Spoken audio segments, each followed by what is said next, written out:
class of people. I don't deal with just... What do you mean? How do you mean?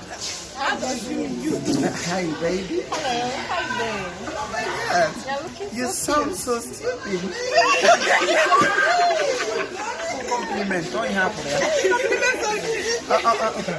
Go get a question. You're welcome. What's the name? Sorry. Yeah. What's the name? I'm waiting. Glory. From where? Yeah. That's from where? I'm from Imo State.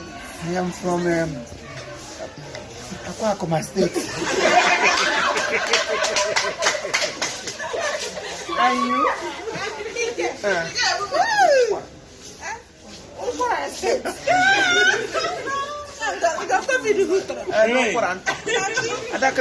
I hear you from. You're welcome. You're welcome. You're welcome. Alright, so now I'm going to one night vocation. I say, what a project of Soroka, when the issue, the Akora Giziaka, Tata on a couple. I got in on one night vocation to work, making celebrate his birthday. Only the pan outside, he got me making mathematician, then Bondo, Bundara, Mando, Apopon, Candido. What in the name for doing her time? You need to native, but I'm you know, the incoming governor of Anambra State. I guess what you talk. They own them Manaka. And one point, I see Gusim come from Nana. From him and Canadian, because you need a good sign. I now fear. So today I had a plan. I am on Ananya. I hate what they go. Afananya Power Hamad. You want to go so Tata. I am so gratitude. I want to start gratitude now. I'm saying I just saw it. I'm going to not put the name and the more gratitude.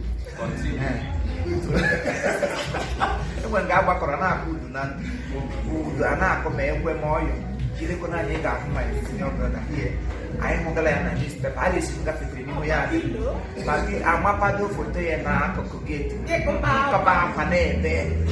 When the Sicilian and India only had the Yadich and I get it again, would be looking. So they did not. We are happy to meet you live and direct. As you go still come for an ego to die, I am for nine. I would do one on it. No. Okay. I'm going to keep it there. I got it. I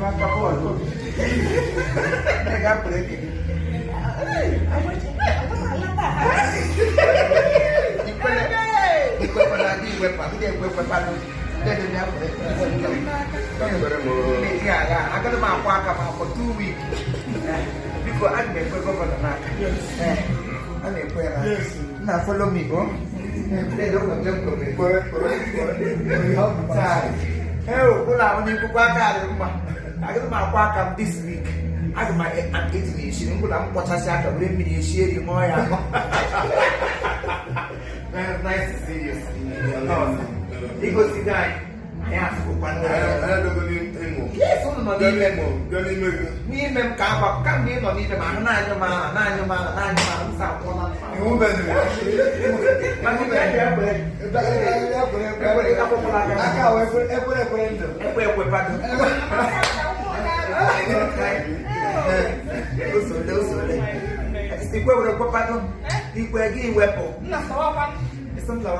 Me, I might take over.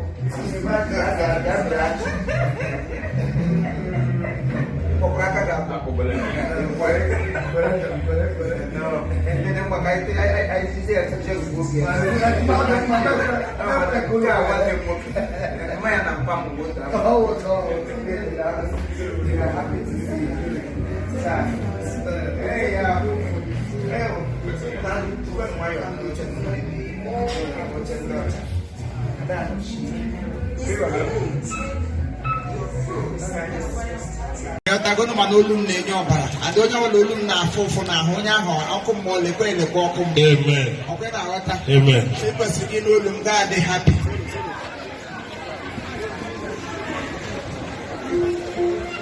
Evangelist Chine Nwadike is in the building, ladies and gentlemen. Leia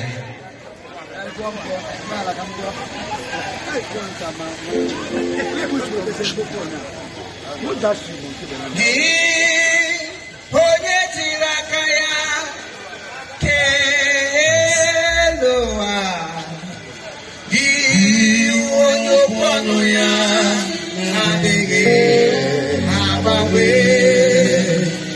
gịnị ka ga-eji kelee gị na o gịnị ka ga-enye gị ya bụrụ n'ozugbo. Sing on, man of God.